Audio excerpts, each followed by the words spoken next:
अस्सलाम वालेकुम सब दोस्तों को।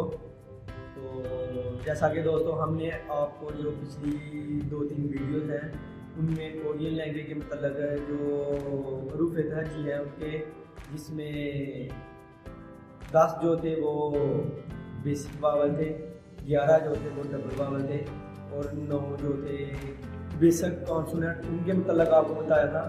तो आज हम जो है नेक्स्ट जो 5 मखूज कॉन्सोनेंट हैं और 5 जो दोहरे कॉन्सोनेंट हैं उनके मतलब आपको बताएंगे।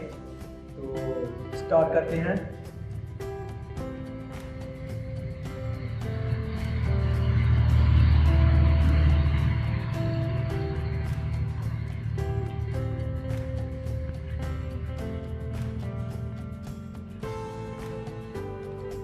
जो मखूज कॉन्सोनेंट हैं उनकी तादाद 5 है। तो दोस्तों जैसा कि मैंने पिछली वीडियोस में आपको बताया,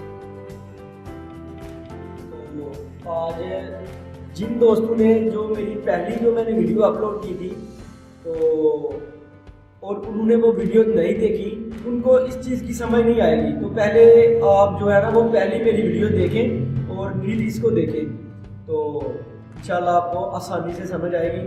तो पहले सबसे क्या था कि हमने जो 9 कॉन्सोनेंट पढ़ाए थे, जो उनकी तारीफें थी कि सबसे पहले था कि हरफ का नाम क्या है, हरफ को लिखना कैसे है, हरफ की आवाज़ें कितनी हैं, आवाज़ें कौन कौन सी हैं, आवाज़ें कहाँ कहाँ निकलती हैं। वही जो है ना वही कानून के मुताबिक जो है ना ये भी जो 10 कॉन्सोनेंट हैं ये भी उसी तरह है। सबसे पहले है कि हरफ का नाम क्या है। तो जो हरफ का नाम है वो है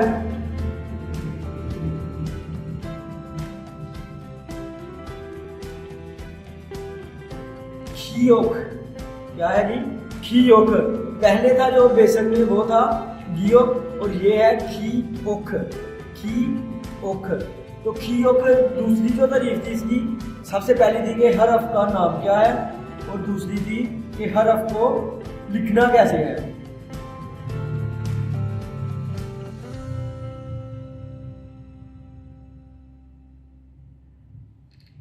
तो ये है जी खियोक। खियोक। तीसरी थी कि हरफ की आवाज़ें कितनी हैं। तो इसकी आवाज़ें जो हैं वो 2 हैं।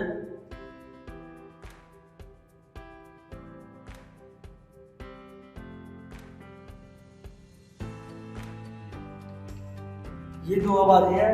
इसको जो है ना लिखने का तरीका वो ये है। सबसे पहले एक है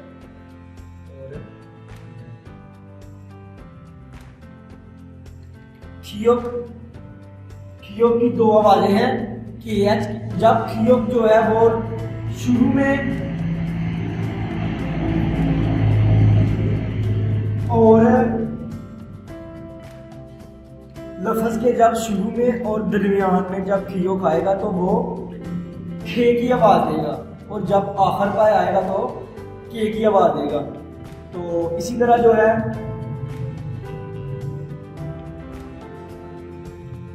जो दूसरा मखूज कॉन्सोनेंट है उसका नाम है थियोत।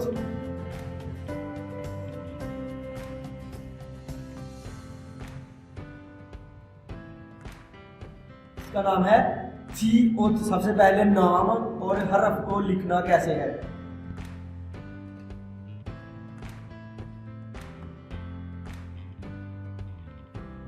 ये है थियोत। थियोत।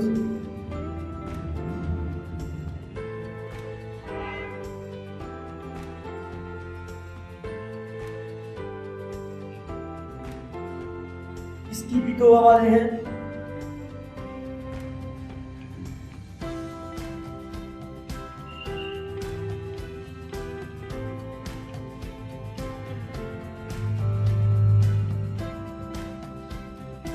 ये इसकी 2 आवाजें हैं। मैंने आपको बताया था कि जो मखूज होते हैं वो पहले अखज़ करना होता है उनका मतलब, और जो पहले 9 बेसिक कॉन्सोनेंट थे उनमें से ही ये 5 जो है अखज़ किए गए हैं। तो इनकी शक्ल थोड़ी सी चेंज हो रही है और इनका नाम थोड़ा सा चेंज हो रहा है। आवाज़ें तकरीबन मिलती जुलती हैं। तो ये है थियोत, खियोक, थियोत और उसके बाद जो तीसरा है वो है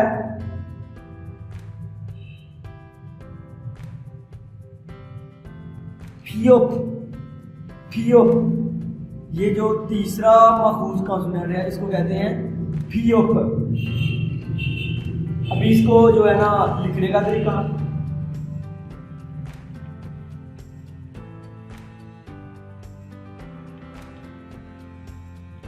फिर इसकी आवाजें,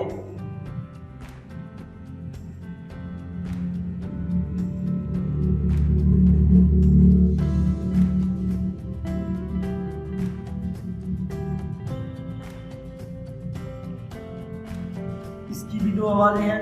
जब ये लफ्ज के शुरू में आएगा तो पेएच की, दरमियान में भी पेएच की देगा, और लास्ट में जब आएगा तो ये पे की आवाज देगा। इस तरह फियो फियो फियो, और उसके बाद है छियोच छियोच।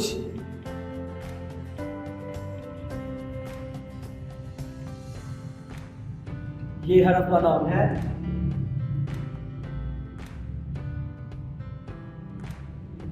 जैसा कि आपने बेसिक कॉन्सोनेंट में पढ़ा था कि जियोत, ये जियोत की शक्ल है। बस इस पर एक ये छोटी सी लाइन खींचने से ये हरफ चेंज हो गया है। इसको कहते हैं छियोच छियोच। इसकी भी दो आवाजें हैं।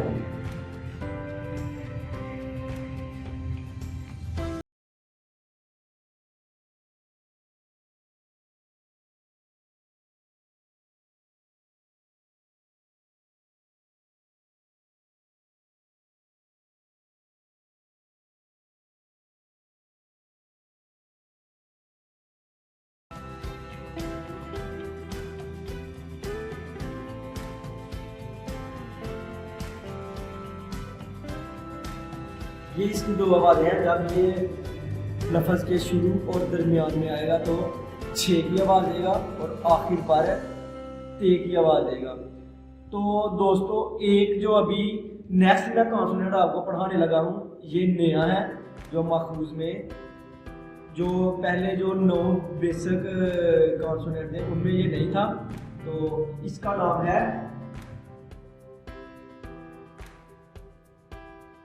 हियोत। इसका नाम है हियोत।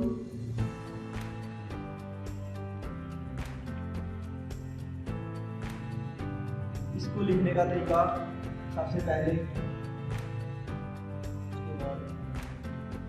ये, तो इसकी दो आवाजें हैं।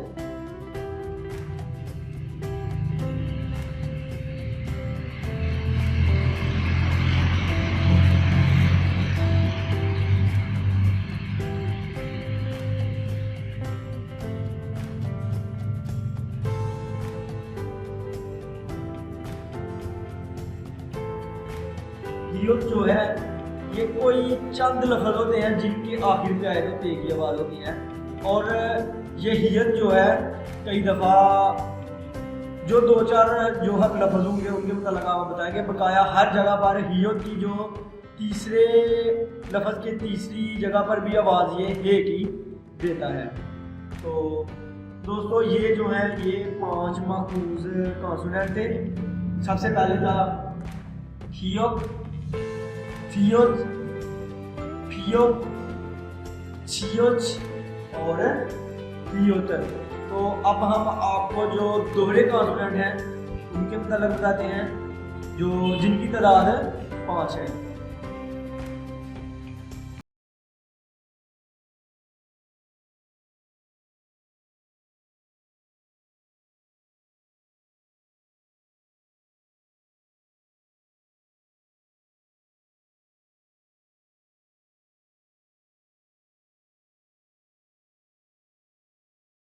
तो सबसे पहले जो है ना जो कॉन्सोनेंट है वही फार्मूला है कि हरफ का नाम क्या है।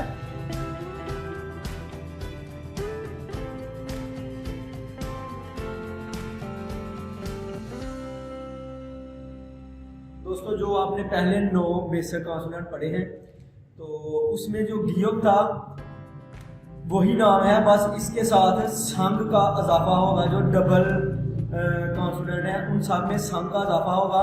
तो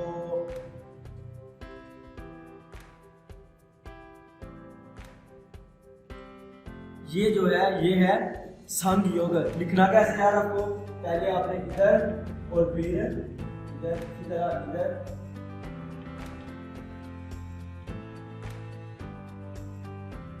इसको कहते हैं संग योग। इसकी एक ही आवाज है।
संदिगर, संदिगर।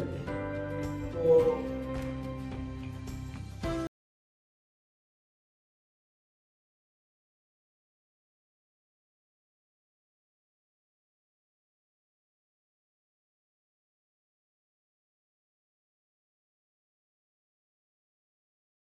आए दरमियान में आए या आखिर में आए तो ये ते की आवाज देगा। दोस्तों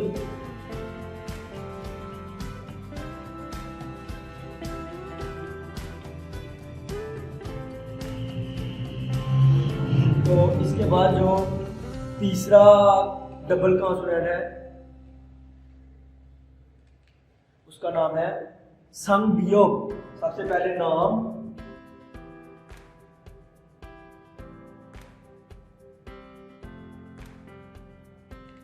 उसके बाद हरफ को लिखना कैसे है।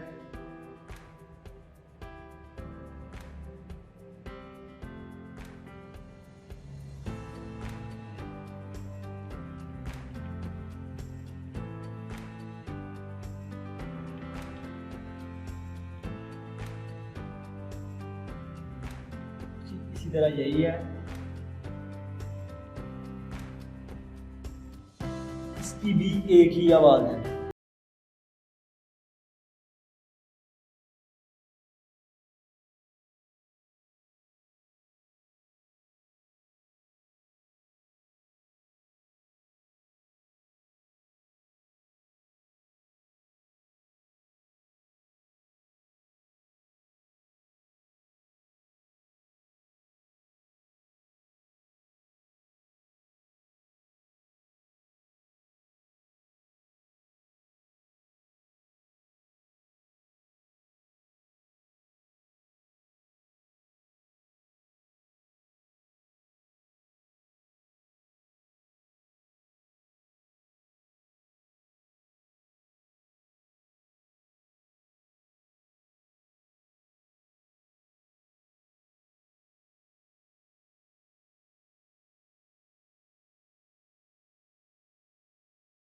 जियो जो है वो चे की आवाज देगा।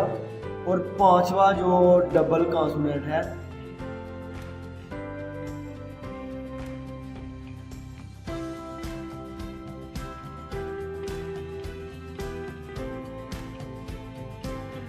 इसका नाम है संगसियोत, संगसियोत। तो दोस्तों इसकी 3 आवाजें हैं। सबसे पहले है इसको लिखने का तरीका,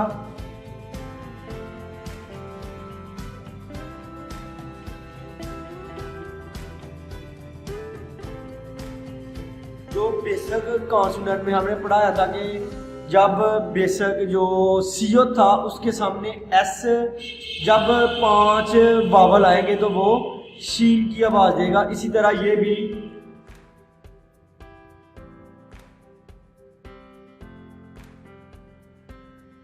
इसकी 3 आवाजें हैं। उसी तरह जैसे जब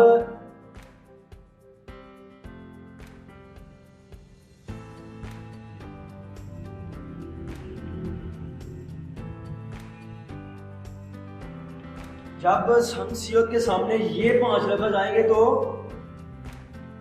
इसकी आवाज जो है वो शीन में चेंज हो जाएगी। अगर इसके अलावा कोई भी वावल सामने आए तो इसकी आवाज शीन की रहेगी। और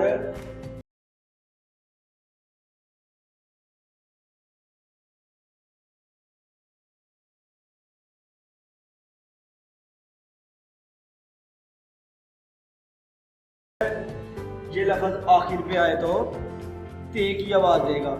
तो दोस्तों नेक्स्ट वीडियो में हम जो है हम आपको एक दफ़ा मैं आपको जो है ना रिपीट करके बताता हूँ कि सबसे पहले है संगयोग। संगयोग को ऐसे लिखना है और इसकी जो आवाज़ है वो एक ही है, चाहे ये शुरू में आए, दरमियान में आए और आखिर में आए। इसी तरह ये है संगदिगत। संगदिगत इसकी एक आवाज़ है ते की। इसी तरह है संगवियोग, इसकी भी एक आवाज़ है पी की। इसी तरह संगजियोत, इसकी भी एक आवाज़ है चे की। और इसके आगे है संगसियोत, इसकी 3 आवाज़ें हैं एस, एस एच और टी की। तो दोस्तों नेक्स्ट वीडियो में हम आपको लफ्ज़ बनाने का तरीका बताएंगे। और ये जो आपको ये जो सीन शीन, ये जो शीन है या, याओ, यो, यू, ई, तो इनके सामने जो है कोरियन ज़बान को लिखना कैसे है, उसूल इसके क्या है, जो नेक्स्ट वीडियो में हम आपको बताएंगे। तो आप दोस्तों ये जो मरकूज़ और दोहरे कॉन्सोनेंट हैं इनको अच्छी तरह ज़हन नशीन करें। तो नेक्स्ट वीडियो में इंशाल्लाह मुलाकात होगी, तो जिसमें हम आपको कोरियन ज़बान को लिखने का एक कानून और लफ्ज़ बनाने का तरीका बताएंगे। तो अगर वीडियो अच्छी लगे तो सब्सक्राइब करें और लाइक करें। नेक्स्ट वीडियो में इंशाल्लाह मुलाकात होगी। शुक्रिया, अस्सलाम वालेकुम।